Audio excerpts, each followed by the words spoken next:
esekayo kuze kube phakade.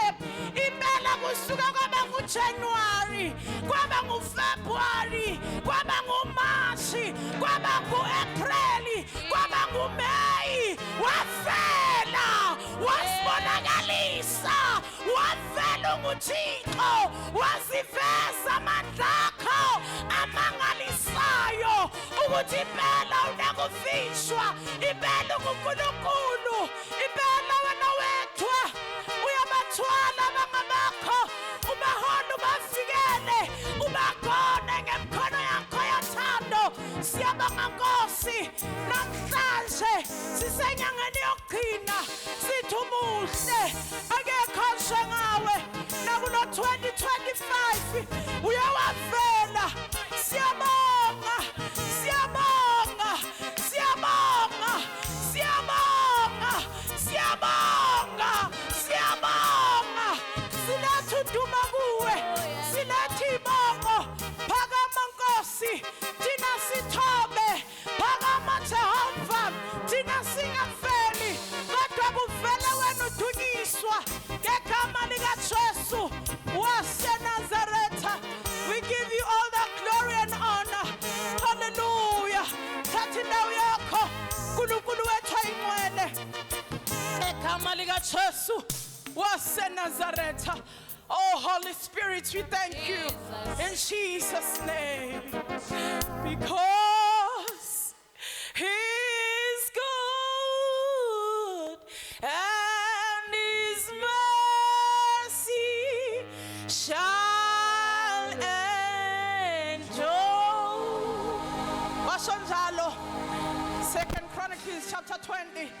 Uma uJoshafati ebhekene nempi, izitha zonke zifuna ukubahlasela, kodwa uJehova wathi Jerusalema nani Juda yonke imani, phumani ekuseni nikhipha amaLevi ame ngaphambili, athi Salento. Asisho nje kube kanye bazalwane, sithi uNkulunkulu wethu muhle, nakulonyaka ube muhle. Wasiveze uNkulunkulu, wasiveze ethembekile.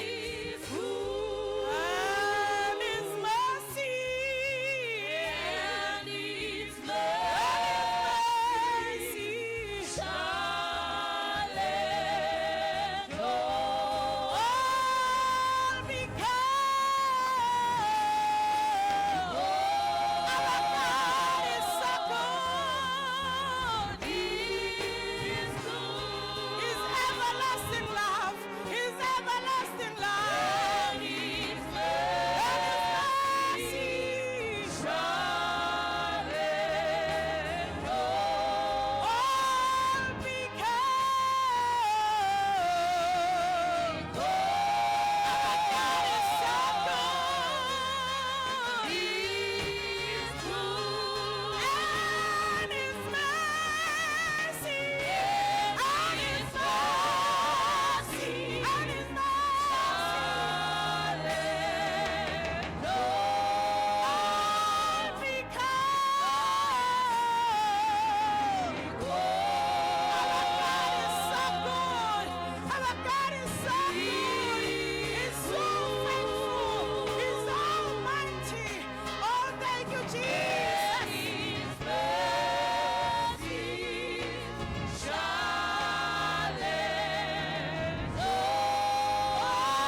wathembeka, wamfela uyiNkosi, wamfela uNkulunkulu.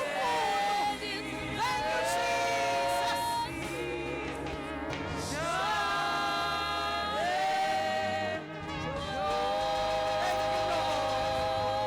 Thank you, Jesus. Siyabonga baba egameni lika Jesu Kristu waseNazaretha. Uphakeme uNkulunkulu wethu ongcwele. Uyinkosi yamakhosi baba, akekho ofana nawe. Isibongo zonke baba sike zakho, amandla wonke angawakho. Sibonga baba umusa wakho omiyo ingunaphakade. Sibonga uthando lwakho uNkulunkulu wethu ongcwele, osigone ngalo nosiphethe ngalo. Siyabonga uNkulunkulu wethu ongcwele, siyakubona endleleni yethu uhamba nathi, siyakubona usilwela, siyakubona usinqobela, siyakubona usibusisa ngezibusisa ezahlukeneyo. Siyabonga uNkulunkulu wethu ongcwele, udumo lonke baba siluletha kuwe ngegama lika Jesu Kristu inkosi yethu. Haleluya. Alibonge igama lenkosi. Asibingelele bazalwane, senge ngabingelela egameni lika Jesu. Siyambonga uNkulunkulu ngomsa wakhe nangothando lwakhe. Sibingelela kakhulu nabazalwane abaqala ukuba nathi namhlanje. Haleluya. Siyambonga uNkulunkulu, namkelekile la ekhaya. Abantu abasha, ngicela abantu abasha babonile ukuthi abantu abasha bangenile namhlanje, ngiyakholwa bazoba attenda ngendlela yakhona. Libonge igama lenkosi. Angazi noma ngizwe kahle ubaba uLuzipho uthi bakhona abazalwane ahamba nabo.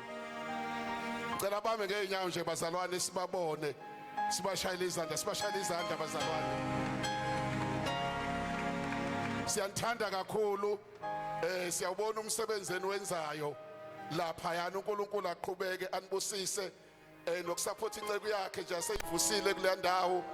Angeke akwazi ukwenza umsebenzi yedwa, kodwa udinga isupport yenu. Siyabonga kakhulu uNkulunkulu anibusise. Haleluya. Sizongena ezwini lenkosi bazalwane. Ngicela umama uNzuza uzosifundela John chapter 2 kusukela verse 1 siyogcina ku verse 10. Umshado waseKhana. Amen. Ngicabanga ukuthi lelizwi ngisho Sunday school mangabiza ingane ka Sunday school ngithi uthuni uJohn chapter 2 verse 1 to verse 10 ingalicula. Amen. Ngicela usifundele. Kwathi ngosuku lwesithathu kwakukhona umshado eKhana laseGalile. Wayekhona lapho unina kaJesu. NoJesu nabafundi bakhe babemenyiwe emshadweni. Kwathi ukuba lisweleke iwayini, unina kaJesu wathi kuye, "Kabanalo iwayini." uJesu wathi kuye, "Mame, ungene ngani kokwami na? Isikhathi sami asikafiki." Wathi unina ezincekwini, "Nayikuphi akusho kini anokwenza." Kwakukhona lapho izimbiza zamatshe eziyisithupha zibekwe ngesiko lokuhlamba labaJuda, ziphethe yileso naleso isilinganiso ezimbili noma ezintathu. uJesu wathi ezincekwini, "Gcwalisani izimbiza ngamanzi." Zazigcwalisa ke zathi ciki. Wayesethi kuzo, "Yikhani manje niyise kumphathi wokudla." Zayisa ke. Umphathi wokudla ezwa amanzi aphenduke iwayini, engazi ukuthi livelephi, kepha izinceku ezaziwakhe amanzi bezazi. Umphathi wokudla wabiza umyeni wathi kuye, "Wonke umuntu ubeka iwayini elimnandi kuqala, kuthi lapho sebephuze kakhulu akhiphe elibi kunalo. Wena ugcinile elimnandi kuze kube manje."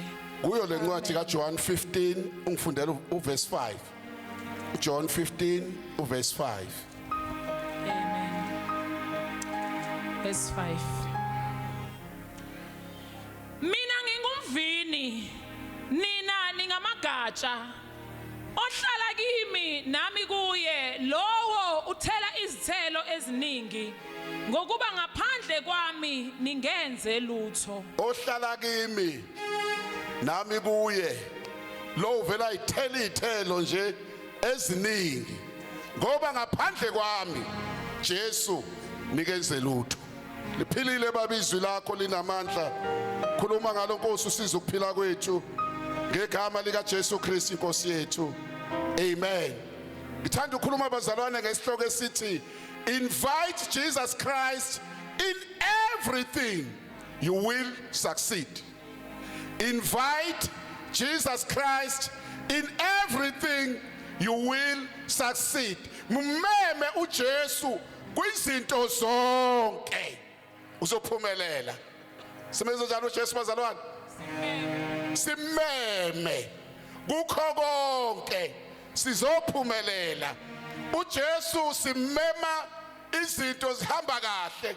uJesu simema izinto zikahambi kahle. uJesu simema imali ikhona. uJesu simema imali ingekho. Alibonga igama lika Jesu. Noma siyazi into esizoyenza sesihlelile kodwa before sihlele iplan yakho konke sifuna ukwenza sesishayile ibudget ikhona kodwa sidinga ummema noma kunjalo. Kezwakala bazalwane. Why simmema uJesu? By inviting Jesus Christ in everything you showing total dependence on him. Umumema nje uJesu usho ukuthi wena ngithembe wena akukho engakwenza ngaphandle kwakho. Noma isikhona yonke into usiorganizile kodwa into ekwenza ummema uthi Nkosi noma imali isikhona sengiyiplanile nedate ye-event sengiyazi kodwa baba ngiyakudinga ube khona ngicike kuwe ukuphumelela kwale event. Why bazalwane fanele simeme unayo yonke into? Ngoba phela ngengizwa abanye bathi hayi umemelana uNkulunkulu vele wena unayo imali usubudgetile ngoba usunayo imali uprovidile. Uyazimemelana bazalwane? It's because isitha sethu uSathane yonke into esiyenzayo ufuna ukuyihlakaza. Noma ngabe unemali noma unayo isitha mawuplana into abazalwane sifuna ukuyihlakaza sifuna ukuyicekela phansi sifuna ukuthi singayiphumelelisi. Uma umema uJesu usukuvala zonke ikhala la isitha singangena khona. Uma usuke wamema uJesu isitha sakwazi ukungena. Haleluya. La isifunda khona abazalwane siyavumelana sonke ukuthi umshado into ihlelayo. Akethi bazalwane akufani nesifo kodwa laba ababehlela lo mshado ngiqinisekile ukuthi ibudget yayikhona newayini isikhona kuthengiwe futhi zonke into zomshado ayikho into ababeshoda ngayo. Haleluya. Kodwa kukhona into abayenza lithi iBhayibheli uJesu wamenywa nabafundi bakhe kulo mshado. Futhi babengazanga bazalwane bacabanga ukuthi kungenzeka ukuthi kulomshado kube neproblem because imali yayikhona. Nokuphela kwewayini ngicabanga ukuthi lo umnikazi bazalwane omshado wayengathumela ayolithenga iwayini. Mhlawumbe indawo engalithenga kuyona yayiqhelile kodwa iwayini lavele laphela nje unexpectedly. Haleluya. Kwakuzomosheka umshado esathatha imoto eyikhipha eyolanda iwayini kodwa kwathola ukuthi ukhona omemile umnini mandla wonke ukhona omemile ongahlulwa lutho ukhona amemile ophezulu kwezinto zonke ukhona omemile ovula indlela nala indlela engebonakali khona kwatholakala ukuthi umenyiwe. Haleluya. Uyamenya uJesu. Wavele kwenzeka lento eyenzeka emshadweni laphela iwayini. Uyabona inkinga ma uJesu uhlele yonke into. Vele kwenzeka into ezokusurprise. Ungabe usazi fanele wenze njani. Uma ungamemanga uJesu uthi vele ukhona enhlizweni uyabona vele ukuthi ngenzani. uyamema noma ekhona enhlizweni uthi inkosi udlale iplan yakho phambi kwakhe uyindlale yonke uthi baba nansi sikhona kodwa ngeke iphumelele ngaphandle kwakho haleluya lithi iBhayibheli uma kaJesu uMaria ngoba wayazi ukuthi ubani olapha phakathi kwalapha wajikela kuJesu wathi hey ayiwayini abasenalo la emshadweni uthi Jesu mama ungene ngani kokwami ngoba isikhathi sami sikakafiki uMaria kangayithatha lento ayifaka engqondweni ngoba wayazi ukuthi ipresence yakhe nje uJesu bazalwane izosenza isimo noma sinjani sifavor labo bomshado noma kuthiwa kunjani uJesu akangawathatha lamazwi kaJesu uMaria akangawathatha lamazwi kaJesu wathatha ukukholwa ukuthi hayi noma ngathi isikhathi asikafiki kodwa ngiyakholwa nje obekhona angeke ayekele iproblem haleluya enye into bazalwane ebalulekile empilweni noma ngabe yini oyikhulekelayo kuNkulunkulu usumemile ukuthi abe khona kholwa amandla akhe ngoba kwesikhathi siyamema uJesu bese siyawadoubta amandla akhe bese ungabonakala lutho bese ngathi uyahluleka kanti it's because of our lack of faith into release amandla kaJesu sumemile empilweni yakho kumkholwa against all odds bazalwane umkholwe ngoba uyinkosi yamakhosi uma uJesu wanqoba ukufa yini ngaphezulu kokufa bazalwane wahlula ithuna wavuka seligadwa amasosha bethi bamgadile ukuthi ngeke avuke wavuka balala ngathi bafile alibonga igama lika Jesu amandla akhe anqoba ukufa yini ngamahlula kubalulekile bazalwane ukumkholwa uJesu wakholwa uMary noma esethi yena isikhathi sami asikakafiki wajikela kubafundi bakhe wathi nayi kupha kushoyo anokwenza nayi kupha kunjani bazalwane akushoyo anokwenza kwesisikhathi abazalwane umukhuleka uzokwenza noma asithi nje mhlambe udinga umsebenzi noma udinga ukuthenga umuzi noma udinga ukuthenga imoto noma yini nje oyidingayo umukhuleka bazalwane most of the time uJesu ufika akutshela ukuthi enzani ingakho kubalekile ukuthi uma usukhulekile uvula indlebe zikamoya ulalele ngoba uma usukhulekile uyakutshela ukuthi enza kanjani ukuze ufinyelele kulento ade uyicela kuye ngangixoxela abazalwane ukuthi yabona uma usafisa ukuthenga imoto yakho your first car ngase ngiyibekile imali ngiyibona ukuthi ayibona le mali sengizoyithola imoto yami yokuqala engizohamba ngayo sengibongile uNkulunkulu ngamdumisa imali isikhona sengikhulekela manje usuni Nkosi ngiqondiseke baba kuyimoto eright engizoyithenga kwavele kwafika itende lenye inciko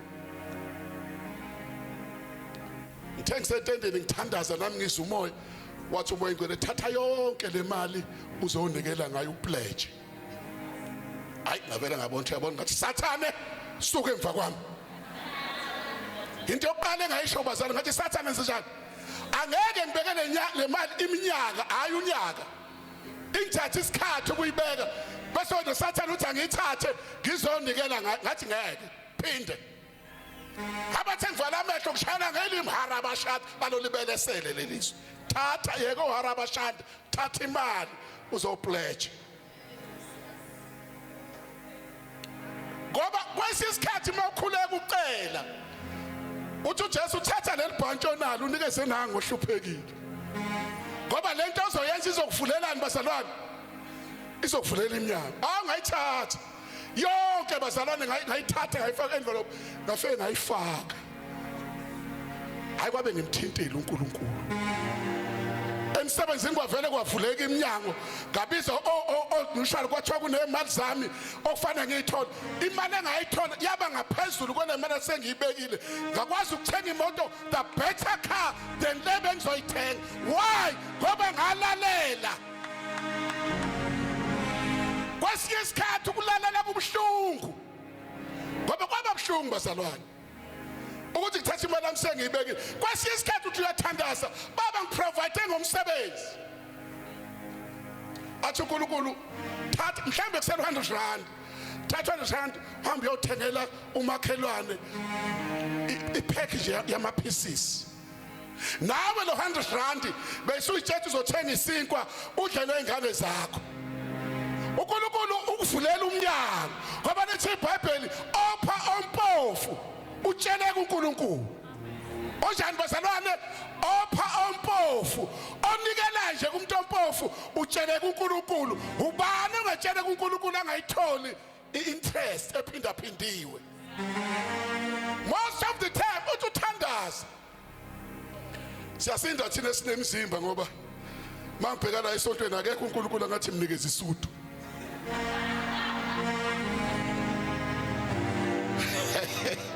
Akhona nje ukhona la ungathi angagqoka lesuthu ekigqokile bazalwane ngiyasinda kwesisikhathi uthi uyathandaza baba ngibusise sengishoda ngengubo zokugqoka athi thatha the best onayo wardrobe uyoyinikeza umuntu ngokwenze njalo uya-unlocka ama-blessings akho kodwa uma ungalaleli bazalwane uyawablocka uzusho uNkulunkulu akangeneleli kanti ublocka ama-blessings akho uthi uMaria nayi kuphi akushoyo anokwenza before a miracle ikhona into ayishoyo uJesu awusukunenhlahla uma engasho lutho kodwa before a blessing ikhona into ayishoyo haleluya lithi izwe Nkosi bazalwane hayi kwavela wakhamba kuJesu wabathe uthi kufuneka iwayini bazalwane kodwa uthi thathana amanzi ligcwalisa imbiza uyabona ukuthi lento ayisho uJesu it doesn't make sense siyayibona bazalwane kufuneka iwayini la kodwa uthi abathatha amanzi bagcwaliseni imbiza leyo nto idinga ifaith ayidingi knowledge yakho ayidingi ingqondo yakho uthi uyicabanga uma ucabanga ngengqondo wozombuza weJesu uswile ukuthi ukushodani kodwa kuthiwa kushoda iwayini hayi amanzi izinto ezinye uNkulunkulu bazalana mayizoletha izibusiso uvela lethi into engathi it doesn't make sense abantu abaningi bayigeja lapha izibusiso athi hayi ngeke uNkulunkulu akhuluma into engena sense kanje uma sikhona abazalwana sihambe ngamasensi zethu sihamba ukuthi utheni yena ibusiso eningi sigeja ngokuthi thina sisikholwa sabazalwane sihamba ngamasenses ethu kakhulu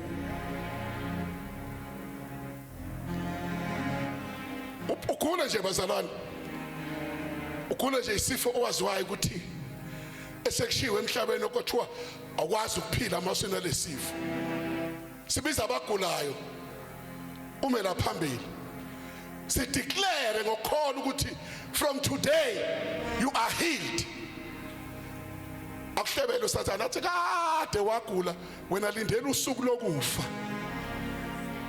avela umzalwana akholwe ilamazwi athi lesifo lindela usuku lwani bazalwane avela cancela yonke declaration esesikhulumile ngomoya kaNkulunkulu kube sengathi uNkulunkulu akaphilisa abagulayo kanti abazalwane they don't receive by faith yonke into kaNkulunkulu bazalwane yamkela ngokukholwa ukukholwa izandla zokwamkela kuNkulunkulu izandla zokwamkela kuNkulunkulu ukukholwa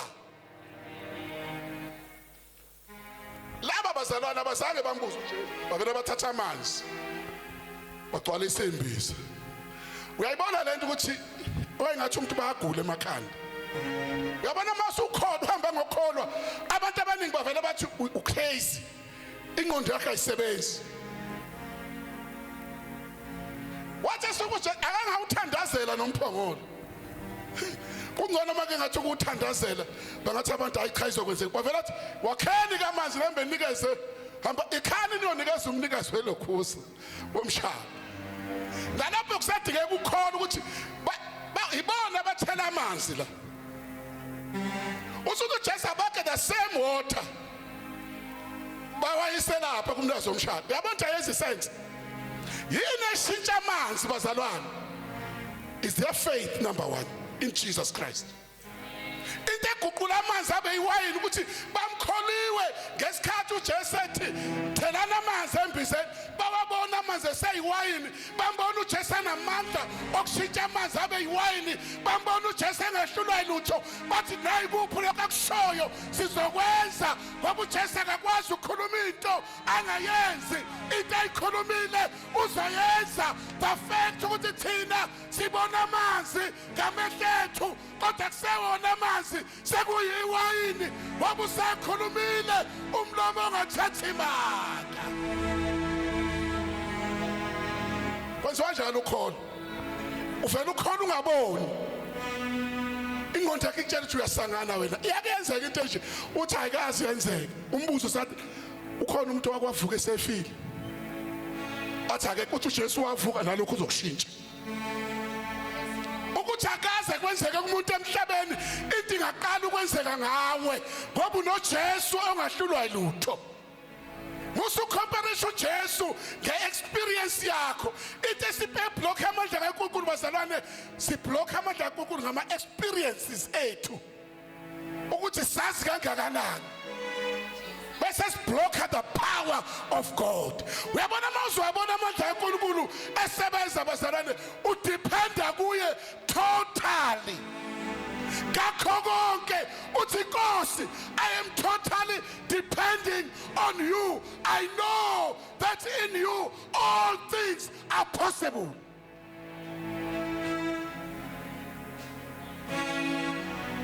Yabona bazalwane uNkulunkulu isikhulu isafuna ukuzenza la ebandleni. Useqala ama reports engiwathola maningana. Khona athi ngithola nje ngale sonto omunye umzalwane uthola umsebenzi.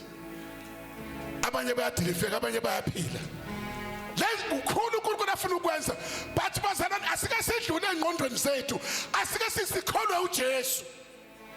Ukuthi uzokwenza into enkulu, hayi kwabathize nakuwe. Ngoba akekho ngenasi isidingo phakathi kwethu bazalwane. Noma ngasincane kangakanani uNkulunkulu uzongenelela. Meme uzombona. Abafundi bakaJesu bavele bawakha amanzi. Abakho bambuza Jesu akangisithela amanzi nje. Wasuzothandaza ongcono uthandazela umphongolo. Noma ufaka izandla emanzini ushayile ngelimi cha bakholwa.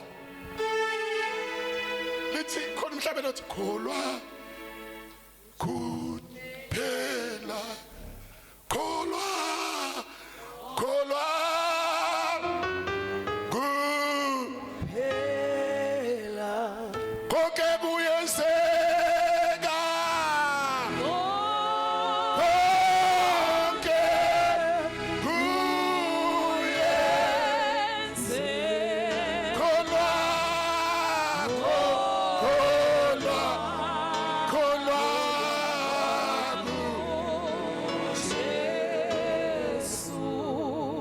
Jesu kuphela.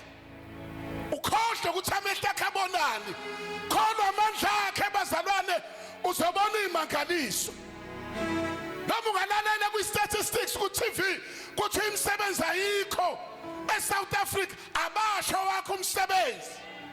Owakho khona uJesu, ngoba lithi izinkosi zonke izipho ezinhle zivela kuNkulunkulu. Musukubhlokha impumelelo yakho ngama-statistics ase-South Africa. Asiphili thina bazalwane ngemthetho yezwe, siphila ngomthetho kaNkulunkulu ukuthi uthene ezwini lakhe. Esekhulumile ugovernment, but uthini ugovernment ophezu kogovernment bonke, bese sithatha lento eyishiwo yizwi likaNkulunkulu bazalwane sikholwe ukuthi kuyenzeka ngesikhathi wena ufuna kwenzeke ngaso. It's none of your business. Your business is to believe. Siphila kanjalo ukholweni bazalwane. Noma ngabe usugule wezwe ubathi uyathandaza, asipheli isifu uyathandaza. Keeps on inviting him. Keeps on inviting him. Qhubeka ummeme. Ungayeki ukumema until wabona ama results. ungayeki ngafika kwenye indawo bazalwane ngoshumayela ngatshela ukuthi hayi la sokwafika bavakela abaphafu lika labe bobolo baze bahambe balimisa itende baze bahambe awu na uzokwenza shengaka ngathi angifani nalabo abafikile mina ngihamba noJesu angibazi labo abafikile sibe bahamba nobani uma mina ngasindiswa akekho ngeke asindiswe amandla kaJesu namhlanje nje nibazalwane asasindisa ehawiki laphana ngabizwa khona labamele inhlangano zamabandla bangibiza bathi hayi ababahamba njengabambe bememezela ivangeli bagcina sebexabana bodwa baba ngimali baze bahamba abanye bamisa itende baze bahamba akusindiswa umuntu la ngathi bakhona bazosindiswa ngoba mina ngikhona ngufakazi ukuthi uJesu uyasindisa ngashuma nabazalwane basindiswa abantu ngoba angihambi knowledge yami ngihamba ngokukholwa ukuthi uthe uze kuba abantu uthanda ukuthi bonke abantu basindiswe bafikelele ekulazini iqiniso ngihamba ngalawo mazwi ukuthi amehla amabonani I don't care but ngikholwa yizwi nasempilweni bazalwane in general believe the word lethi iBhayibheli bathatha abawathi nabazange balinga ukuthi kunjani bathatha uthe uya testa hayi uhedwetha bathi iwine lamnandi kangaka uthi uya kumnikazi manje uthi uyazi umuntu uma enomcimbi uvama ukuthi abantu abanika iwine elimnandi eqaleni bese ukuthi masebe kahle abese banike libi ngoba ngeke balizwe wena ugcina limnandi kuze kube imanje uyabobazalana bekwami invite uJesu kusho ukuthini lokho ukunikeza peace in all situation ukunikeza joy in all situation akhathana uhlangabezana nani ngoba awuhambi ngamandla akho utshela yena umutshela yena uJesu uyakuthwala akhathana uSathane uphonsa liphi ibhomu endleleni yakho bikela yena uyazi uzofikelela labazalwane ohamba imlilo ivutha kuba sengathi awuzwa kanti usundikindiki ngoba ipresence kaNkulunkulu ikwenza ube ndikindiki awuyazi ipresence kaNkulunkulu uma umeme kahle uJesu ufana ube ndikindiki bathi abantu uphila kanjani kodwa kunesimo esinje uthi hayi akusaphili mina uKristu usaphila kimi ukuphila kalokho enyameni sekuphila ngokukholwa uJesu oyewazinikela ngenxa yami I don't care kwenzekani empilweni yami I believe in Jesus I believe in Jesus awukhona makumnandi bazalwane ukhona izinto zisiphambene uthi baba ngiyabonga ukuthi uyangenelela ngiyabonga Nkosi ukuthi usungenelele ungakenzeki lutho uthi ngiyabonga Nkosi isimo sami usushintshile uthi ngiyabonga nomsebenzi baba osunginikeze wona uzufast ungawucela ubonge webazala ukholo umukholo uphambana nesimo ukukholwa kukwenza ubheke ngamehlo alapho ofuna ukufika khona that is faith not to current situation dlula kule current situation baba ngiyabonga ulibona ibhizinisi lakho ukuthi yazi uNkulunkulu bazalwane uthatha into encane ayikhulise believe hallelujah kuyezwakala kodwa bazalwane wangenelela uJesu wangena ngamandla akhe amakhulu kwaba kuhle kwahamba kahle uthe uJesu uma ngihlala kimi amazwi ami ehlala kimi niyothela ini bazalwane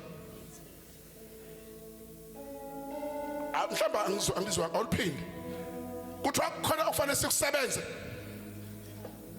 mhlawumbe kuthiwa sisebenze kanzima ukuze sithole lezi zinto ofanele siyithole awuliphinde lithini mina ngingumvini nina ningamagatsha yebo ohlala kimi nami kuye lowo uthela izithelo eziningi ngokuba ngaphandle kwami ningenze lutho sidinga ukuhlala kuye ngokukholwa akukuningi esikwenzayo bazalwane okwethu kuhlala kuJesu ngani bazalwane bese siyathela akuwena uthi thela wena cha noma ungenalo uthando bazalwane ungakazuluzwe empilweni yakho ungabathanda abantu hlala kuJesu uzoyiqhamukela uthando ngoba mawuhlala kuyena uyalukhiqiza yena noma ngabe kunelingo isilingo sikuhlula kangakanani hlala kuJesu umtshele ukuthi yini ekuhluphayo uzosenza isilingo ubone sewusinqoba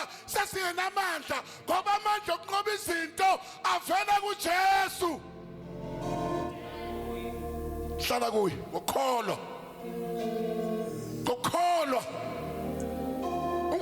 ungapretend into engeyona into esilimazayo kupretend into esingezona ufuna ukuba igiant uphambi kwaNkulunkulu mafika phambi kwaNkulunkulu awubi igiant uba isilathalalana nje lebazalwane uyawakhohlwa imithetho yonke ephasiswe uhulumeni ekhuluma against your future hayi mhlawumbe abangizwa bazalwane umukholwa noma uhulumeni esamvotela angayishaya yonke imithetho against your future awuyikholwa ukholwa uNkulunkulu wakho ukuthi uzovula iminyango la ingabonakali khona it doesn't matter sokuthatha isikhathi esingakanani uphila kuleso simo kholwa umbizo uJesu kunesimo kuso uzothuka ungaphesheya ungazi ufinyelele kanjani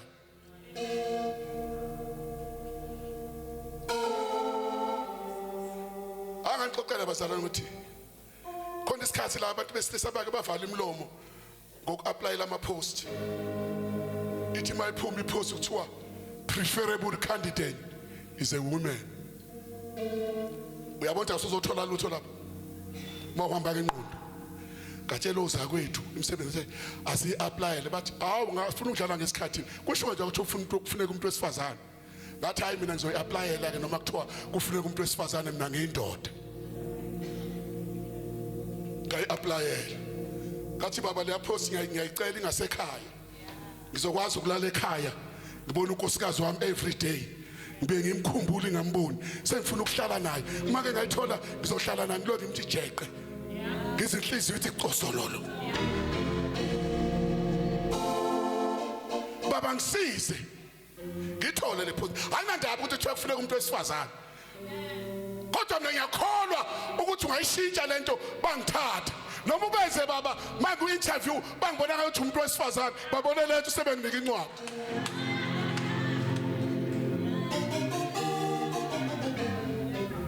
angikhuluma into angayenza uNkulunkulu bazalwane angayishintsha advert ithi email ngithi mangifika bavele babona ngathi umuntu wesifazane baphaphamelate uma ungakholwa uzocathi ngiyadlala khuluma iqiniso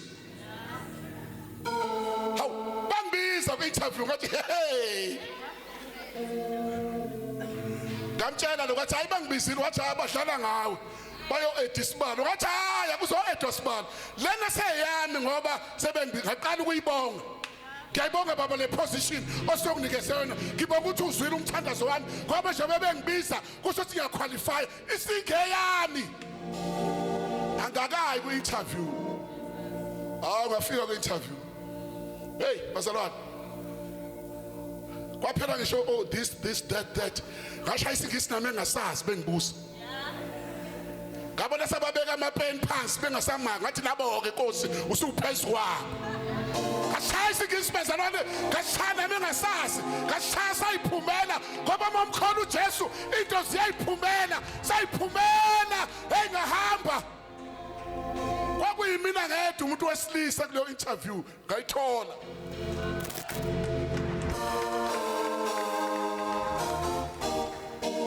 musukuthuswa usathane ngezinto engekho kholwa uJesu khohle ama-standard ezwe believe in him angeke sayifunda le bazalwane uDuteronomy 33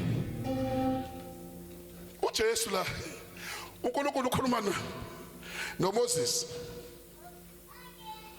uma ufunda 33 verse 2 uthi mhlawumbe awuyifunda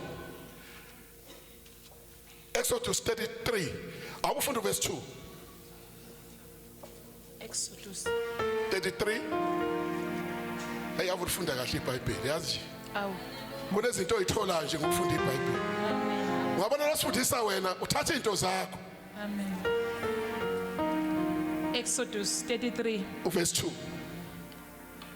Ngiyakuthuma ingelosi phambi kwakho. Ngiwaxoshe amaKhanani, nama-Amori, namaHethi, namaPerizi, namaHivi, namaJebusi. Uthi uNkulunkulu kuMoses, uthi Moses, njengoba ngikuthuma uthamba nalabantu bami, ngizothumela ingelosi phambi kwakho. Ake that is assurance bazalwane. Amen. Ngizothumelana. Ingelosi. Futhi le ngelosi izokunikeza amandla unqobe lezizwe ezivimbile. Ukuthi ningafiki la nifuna ukufika khona. Kulesi thembiso engithembise so. Awu Moses wavela abantu hayi ngathi angizwa kahle lisho uNkulunkulu. Uzothumela ingelosi. Awufunda verse 12. Verse 12. UMose wathi kuJehova, bheka uthi kimi khuphula labantu, kepha awungazisanga yena oya kumthuma nami. Nokho ushile ukuthi ngiyakwazi ngegama, ufumene umusa emehlweni ami. Ake ushilo uNkulunkulu uthi uzohamba nengelosi. Yini Moses athi uthanga hambe nalabantu awungitshelanga ukuthi bani ngizohamba naye. Kukhona la nelisekile ingelosi. Njengoba thina sishesha kangaka nje ukuneliseka. Awufunde ke u14 ugcina ku17. Wayesethi, ngiyakuhamba mina uqobo ngikuphumuze na? Wathi kuye, uma ungahambi wena uqobo ungasikhuphuli la. Uyabuza uMoses. uMoses uthi hayi baba ingelosi ngiyakuza indaba engelosi mina ngifuna ukuhamba nawe uqobo. Uma singahambi nawe ungasikhuphuli la. Akanelisekile ukuthi khona ingelosi okuthuza ufuna uNkulunkulu uqobo. Kusho ukuthini bazalwane? We must hunger for the presence of God against all odds. Funa ipresence yakhe unganeliswa ilutho. Ipresence kaNkulunkulu iyakhalelwa day and night. Verse 16. Ngokuba kuyakwaziwa ngani ukuthi ngifumene umusa emehlweni akho mina nabantu bakho na? Akungalokhu yini ukuthi uhamba nathi ukuze sahlukaniswe mina nabantu bakho nabanye abantu abasebusweni bomhlaba na? Yeah. uJehova wathi kuMose, ngiyakukwenza nalokho okushiloyo ngokuba ufumene umusa emehlweni ami, ngiyakukwazi ngegama. Yes okay. Wamnika lento ayifunayo. Wamenza njani bazalwane? Wamnika. Uyabona bazalwane uma ufuna ipresence kaNkulunkulu. Kwesinye isikhathi bazalwane uma ulambela ipresence yakhe, ukhalela ukukhona bakhe empilweni yakho, iyancipha le list yezinto. Akisho ukuthi wrong ukukhulekela izinto bazalwane. Kodwa uma ufuna ipresence yakhe, sivela ziginqikele lezinto ezinye ungakazi ukuthi uyayidinga, ungakayimenshini nangamagama. Ngani na? Ngoba ipresence kaNkulunkulu iattracta ama blessings akho. The more your presence in your life is the more the blessings. Khalela yena, lambela yena, meme ukuthi abe kanye nawe. Uzombona uNkulunkulu into azokwenzela zona. Haleluya.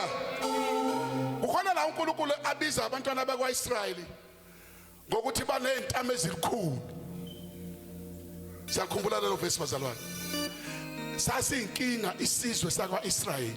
Kodwa uMoses wasurvive ukuthukwa yibo, waqhubeka. Yini eyambanga waqhubeka? Wayilambela ipresence kaNkulunkulu.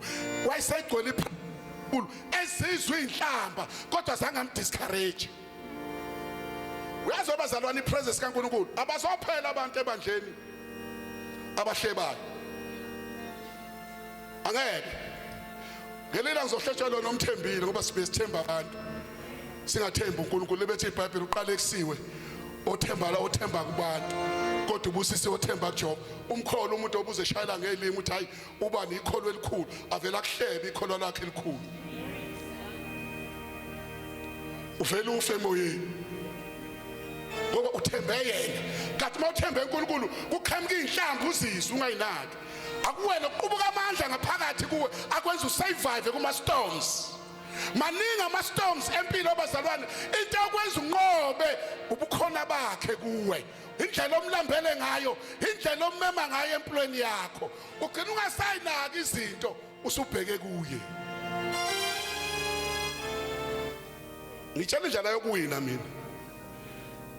Akithi sahlabele I am the winner in Christ my Lord.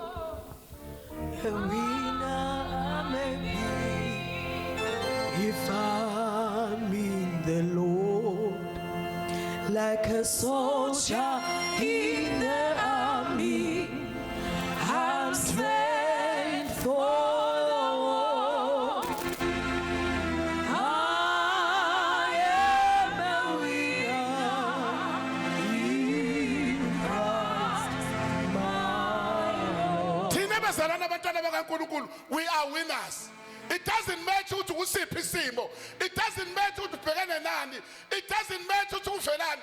But we are winners. Siyawina uma sibheke kuye, uma simema empilweni zethu. We are winners despite the challenges, despite our problems, despite yonke into ongahlangana nayo. But you are a winner only if you believe. Hey, webazalana ukholwa ngoba kumnandi. Ukholwa ukhala inyembezi. Mhlawumbe nokaze ulingu uzukhala inyembezi. Lethe khuluma ngaye hayi ukuthi usekumnandi usukukhala. Uthi baba noma ngakhala kodwa ngethembe wena. Noma ngakhala kodwa ngithemba amandla akho. Noma ngaba mhlungu kodwa baba ngiyazi uzongikhipha la endlula khona okwesikhashana. Kodwa umusa wakho umile ngula phakathi. Athamahubo 23 verse 4. Noma ngihamba esigodini sethuzi lokufa angesabi ngoba nginamandla. Ngoba nginamandla nibazalwane. Noma ngihamba esigodini sethuzi lami angikwesabi lutho. Ngoba ngisikora. Ngoba wena unami. Into engenza ngasabi wena unami. Kunesigodi engidlula kuso uyasabisa. Kodwa Nkosi angisabi because I am with you. Ungahlala kanjani ungamemi umuntu enje? Umuntu okwenza ungasabi kusabisa. Besabi yabona isethe mase sukacheka kahle. Kuyasabisa bazalwane. Ukufuna umsebenzi uzuswele ngisho 2 rand. Ngisho mina uswele umsebenzi uzuswele. Ufisa uqosha 2 rand phansi. Uvela ungawubona lo 2 rand olahlekile. Mkhona uNkulunkulu noma kunjalo. Uthi baba ngiyabonga ukuthi wami umsebenzi ukhona. Owami umsebenzi uzokwenzana isimanga uNkulunkulu webazalwane. uNkulunkulu ufuna umethembe. uNkulunkulu ufuna umkhole ngaphezulu kwezimo zakho, ngaphezulu kokuhlaselwa. Methembe uNkulunkulu umkhole ubese ubambelela kuye. Uma kubiza ukuthi ugaqa ngamadolo ungasahambeki, gaqa ngamadolo kodwa uzofinyelela la ufuna ukufinyelela khona. I promise you. Let them khuluma ngayo into engiyibonayo every day.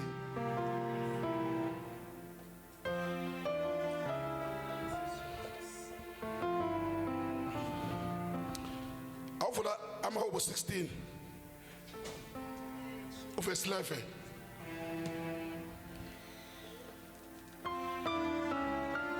Amahubo 16 verse 11. Uyilalele kahle uthi ithini? Verse 11. Uyakungazisa indlela yokuphila. Ukugcwala kwenjabulo kusebusweni bakho. Intokozo isesandleni sakho sokunene kuze kube phakade. Awuphinde kuyiqale kahle ithini eqaleni. Ubani ozokwazisa omunye? Uyakungazisa indlela yokuphila. Ukugcwala kwenjabulo kusebusweni bakho. Intokozo isesandleni sakho sokunene. Lithele isingisi bazalwane. You will show me the path of life. In your presence is fullness of joy. In your right hand there are pleasures forevermore. Yini simeme uNkulunkulu kuyo yonke into esiyenzayo. Uyena ositshengisa indlela kulento esuke sifuna ukuyenza ukuthi kumele sihambe kanjani ukuze siphumelele kuyo. Uyena ositshengisa indlela ukuthi siyofinyelela kanjani kuma goals ethu. Njengoba siya ku-2026 unyaka wokusetha ama goals. Akumeme yena before wasetha. Ngoba nje abangaphumeleli nje uvela wasetha ngengqondo yakho. Bese ucela azophumelela avela usathana athi hey ngizoke ngibone. Lithi uNkulunkulu bazalwane, the joy of the Lord, in your presence there is fullness of joy. Ngamanye amazwi uma umema uNkulunkulu kumizimo zakho noma izimo zingahamba kanjani awulahlekelwa ijoy in your heart. Awulahlekelwa ijoy in your spirit. Ngisho ukukhola kwakho awehli kwilevel yakho ngoba ungena kwizimo noNkulunkulu. Kodwa uma ungamema uNkulunkulu uthi udibana nezimo vele kuphela ukholo. Vele ungabuseza nasesontweni uthi hayi ngizonyasindana ngaka kanjani esontweni ngisindwa kanje. Kathi mawumema uNkulunkulu uhamba naye ipresence yakhe igqokile noma ungadlulapi uzwa bazalane ekuthwala ngoba kuvuka amandla kaMoya Oyingcwele within you akuthwale ngoba uyathwalana kuzimo zonke uyathwalana bazalwane. Mema uNkulunkulu noma ngabe unama challenges emshadweni. Emshadweni ayavuka ama challenges. Uthi baba ngenelela ke Thembe wena. Kube iculo lekale bathi ngenelela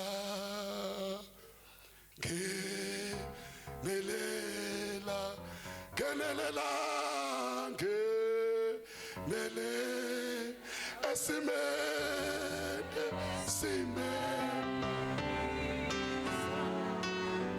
ngenelela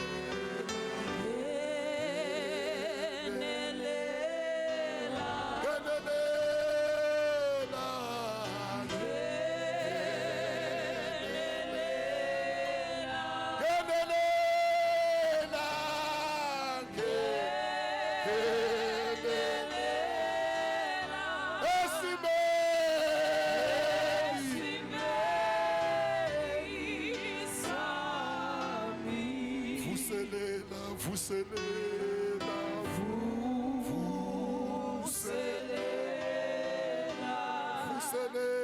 Nkosi Jesu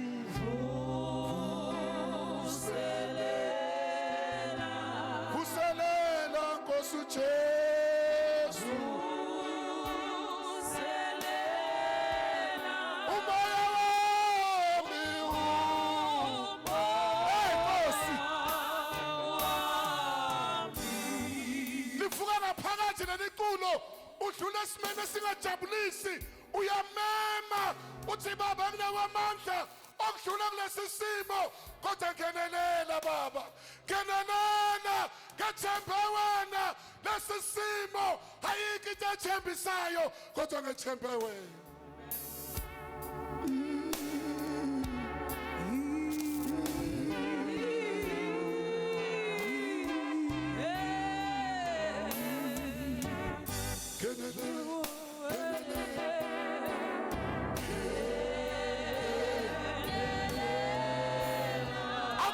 Ngenene kwesakho akufuna inhliziyo yakho uthi ngenene baba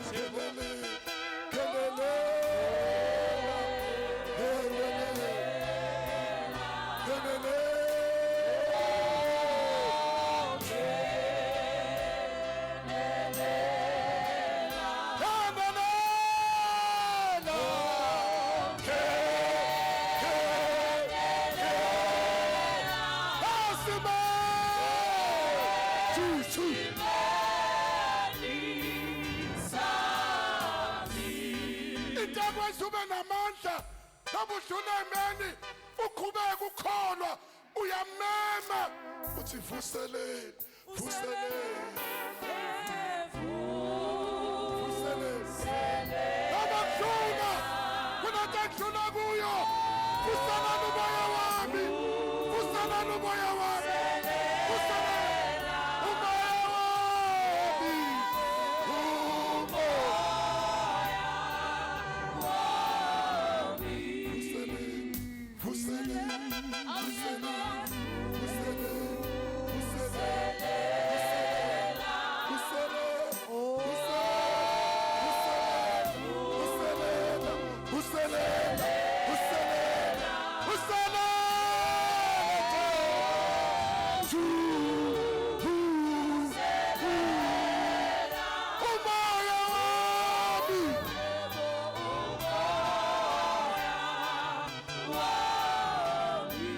uzothubona sivele siguquka isimo sakho uzothubona umshado wakho uvele ushintshe uzothubona ufana kuvuleka amathuba omsebenzi uzothubona ingane zakho eyigcina kumadresi ubona siyaphuma uzothubona kuvuleka iminyango ngoba ungacabangi ukuthi izovuleka ngoba uthembe yena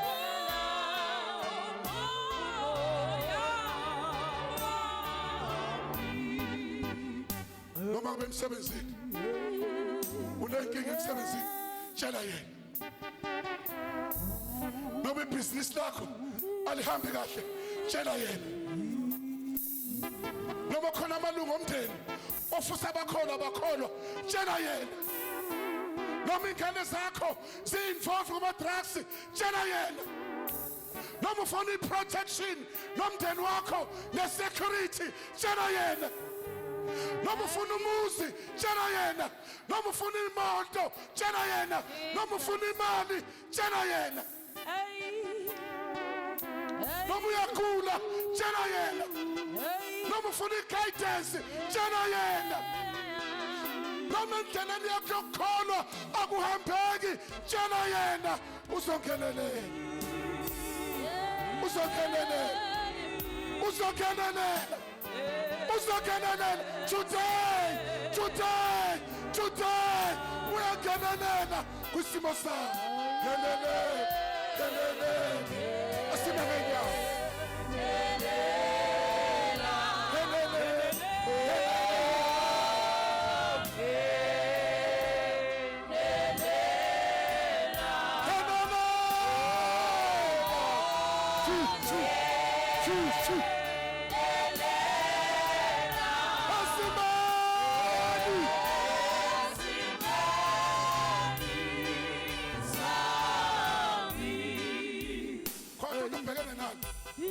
namhlanje uyangenelela uNkulunkulu believe funa uziphethe ngaphambili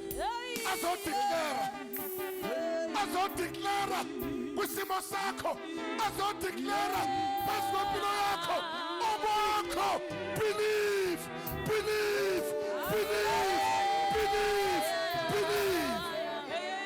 Oh, Shapala Masianda Leita, Apala Sanda, Willie Meita Sanda Liko Shalia Handa Bay.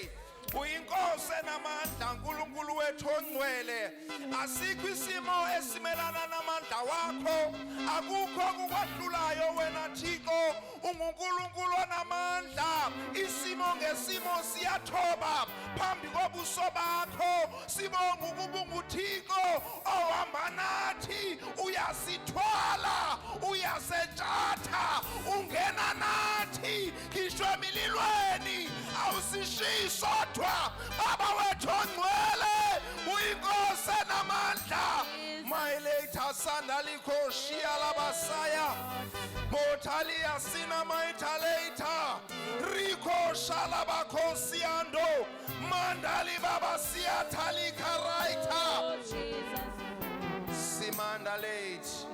We thank you, Jesus. We thank you, Lord. We thank you, Lord, in the mighty name of Jesus. Sishayela uNkulunkulu isandla. Sishayela uNkulunkulu isandla. Simbonga uJesu. Mayelitha sandla. Awuvula umlomo wakho. Ubonga uNkulunkulu